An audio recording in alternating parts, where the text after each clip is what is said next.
God's story is our story. We are part of His story and not of our own. It really fascinates me how Jesus could do what He wanted, but He chose to submit under God's will. We're all loaded with gifts and abilities that God gave us. But if we only use it for our gain, we miss out on the fullness of God's plan. You see, my gifts, your gifts, are for the prosperity of the community.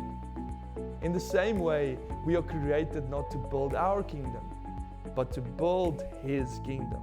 I love what Paul writes in Colossians 1 verse 16, where he says, "For in Him all things were created, things in heaven and on earth, visible and invisible, whether thrones or powers or rulers or authorities. All things have been created through Him and for Him." We therefore know that our bodies belong to Christ. Our lives belong to Christ and the Lordship of what He is doing.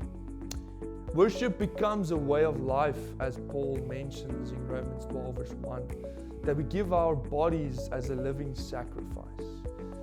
And this now means that worship is not just something we do at church, but it's an act of life.